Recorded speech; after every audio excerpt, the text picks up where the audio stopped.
I'm calling all my coders for this video. Coders, this video is for you. Billers, I invite you guys to listen out too because who knows? You may want to be a coder one day. I don't know. And it may be helpful for you, but I just know this from experience because coding is kind of my jam. But in this video, I wanted to talk to you about how to get your dream job as a medical coder. What's up, everybody? My name is Kat, and I am the owner of Superior Medical Consulting, where we provide superior medical billing solutions for your private practice. I'm a certified professional coder, a certified professional medical auditor, and a medical biller. And like I said in today's video, I wanted to talk to you about how to land your dream job as being a medical coder or medical biller in this whole billing world.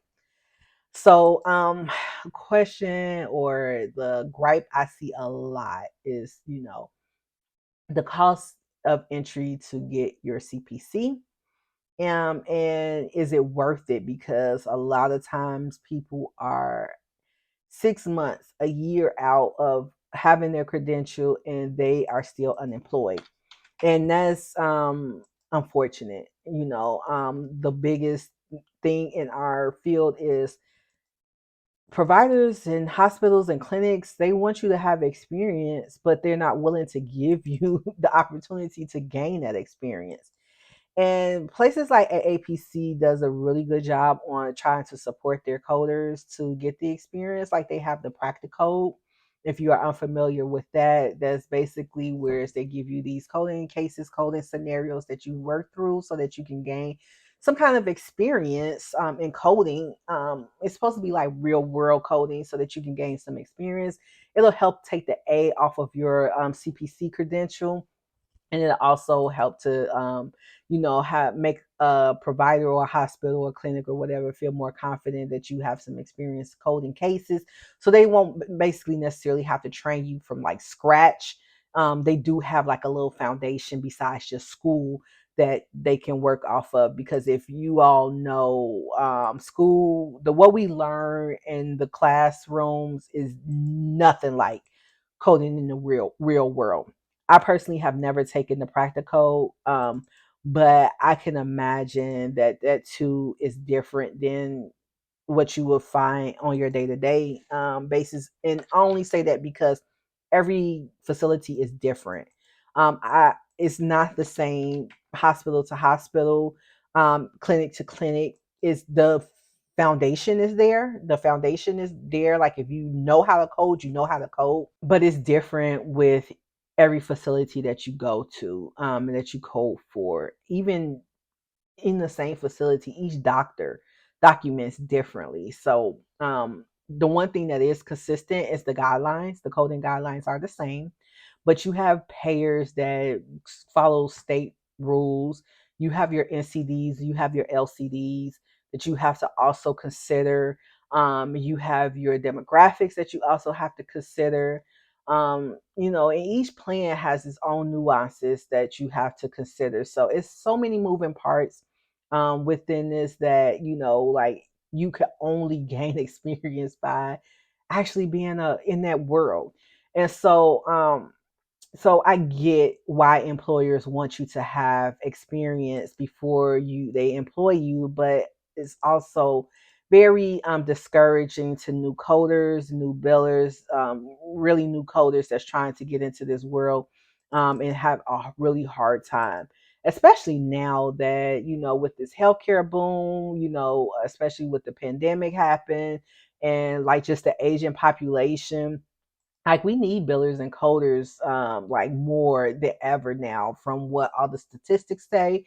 And you have all these credentialed coders that just have a hard time at getting a job. And so I preach this all the time, but like there is a way that you can get into this field. It's unconventional, and it's not really, you may not see the benefit of it, but it really works. So, in order for you to obtain a medical coding job, well, one of the surefire ways for you to obtain a medical coding job is if you have a hospital or a clinic that you want to work at, and you apply for the medical coding job and they don't pick you for the coding job, see if there's anything else in the healthcare administration field that you qualify for. So, and it doesn't necessarily have to be in administration. Administration would be my next go-to that I would consider. And then if not, I would just consider anything in the facility. But so when I say that, front desk, um, medical records, um, receptionist, secretary, scheduler, call center, um, being the person that documents the lab, anything that you can find that's administrative work that supports your medical billers, that supports your medical coders, that supports your doctor's office, that supports your specialty clinics, anything that supports them. I would say, go for those jobs. You need to get your foot in the door some way, somehow. So in order for you to prove to them that, one, that you are an excellent employee, two, that you have the skills, in order to, support the health system, three, that, like, so they can get to know your personality, you have to, get in the clinic, in the hospital, some way, somehow. It may not be coding, but you're a receptionist for that doctor's office, and it's easier to move with while you're in the healthcare system than it is to be a cold person off the streets trying to get a healthcare job. If anybody that's been worked in the hospital, worked in the clinic, that most positions are, posted internally, and that's pretty much for any corporation. Most positions are, posted internally first, and then they bring it out. If they can't find any qualified internal candidates, then they'll submit it to the masses. But you get first dibs at those jobs, and they will consider you for a coding position working, as a front desk person, before they consider a person that's, coming out of coding school, and they don't know anything about them. They're going to pick that receptionist that they know have their CPC before they pick that coder that they have no, prior history with in their life. So I would just suggest that. Like, I know that you probably like, I paid all this money for this credential and I want a coding job now, but sometimes we gotta hold that other position for 6 months or whatever your policy is at your facility before you can transition to another position. And don't worry, those positions are not going to pass you by, because guess what? Even if this hospital hires you as a front desk receptionist, they had a coded position you wouldn't qualify for at the time because you were still in this position. But hospital B has a coded position open. They know that you work for hospital A. They see that you at least have hospital experience. They may be more willing to look at you because you already in that healthcare. You already know some of the jargon. You already know the processes, what it takes to be in healthcare to make the clinic run smoothly. You already know that. They don't know if CPC holder, that don't have that experience. They don't know if they know that stuff. They don't know if they know how the front desk run, how the scheduling department run, and how that affects the coding department, how that affects the billing department. You're in scheduling, you're a receptionist, a little bit about how, your processes will affect the next department's processes. So that's pretty much what they're looking for. So I would just say, get in anywhere where you could fit in administratively in your healthcare system.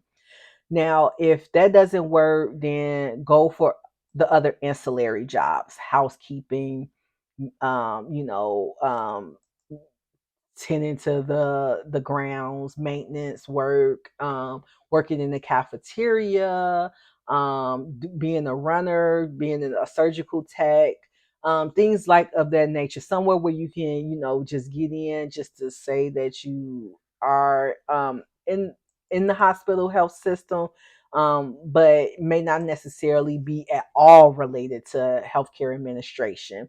It may be something that's totally outside of that, but it gets you to be an employee of their healthcare system. And again, they will look at you before they look at someone on the outside.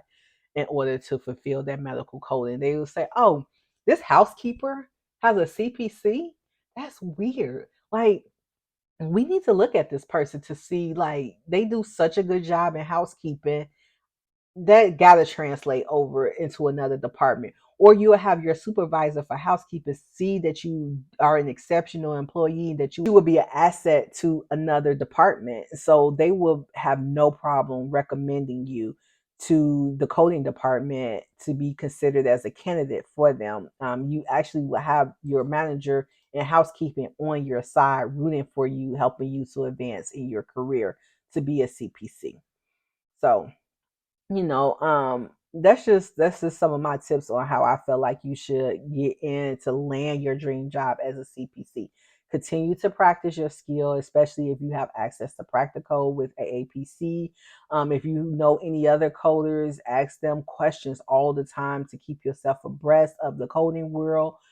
Continue to read your study guide, continue to read your books that you got from school in the meantime until you get your first coding job, because if you don't use a skill, you do lose it. I truly believe that. So keep preparing yourself, because that dream job, that dream coding job will come. Never lose sight of, the end goal. Don't think that you wasted your time and your money, because you didn't. You just have to, create a strategy in order to get to that point in your life where you obtain that job. But it will come. Be patient. When you go out there and you apply for these coding jobs, make sure you look at the job descriptions. Make sure you're acquiring those skills that they say that they want, that they require for their coders. So if they require someone to understand NCDs, go make sure that you understand what an NCD is. Go make sure you understand what an LCD is. Make sure that you understand what a CMS 1500 form is. Make sure you understand what a UBO4 form is. Make sure you understand what it means to have a diagnosis code that's medically necessary. Make sure you understand what modifiers are and when to use the modifiers. Make sure that you continue to take webinars. You can find free webinars all over the place. Make sure you read your magazines so that you can stay abreast on any changes that's going on, until you acquire your job. But just make sure that you stay prepared, and make sure you don't think that any job in the healthcare field is beneath you, because it's not.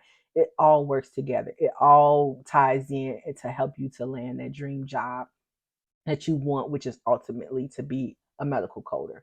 So I hope this helps. And if you have any other questions, any other concerns, any other tips and tricks of how you can get a job into coding, I would love to hear it, because I get this, complaint, this question all the time about how to break into the medical coding field, and acquire your dream job, how to do that when you don't have experience and they want you to have experience. And I'm just saying, like, my number one thing is to get a job anywhere in the healthcare field and go from there. So if you happen to be, this channel is primarily about, building a medical billing business. I do sprinkle in some coding stuff in there because I'm a coder. So I'm a coder by, like, that's my jam. But I do have some other videos about coding, and I'm going to leave one of them here for you so that you can take a look at that. And if you have any questions, go ahead and leave them below. I will try my best to answer them. If not, I will try my best to get you to resources to help answer that question. I am so proud of you for embarking on your career of a professional, certified professional coder. Don't give up. It's very much worth it. This career will take you into so many places that you cannot even imagine if you just work the process. So until next time, take care, and I'll see you in the next video.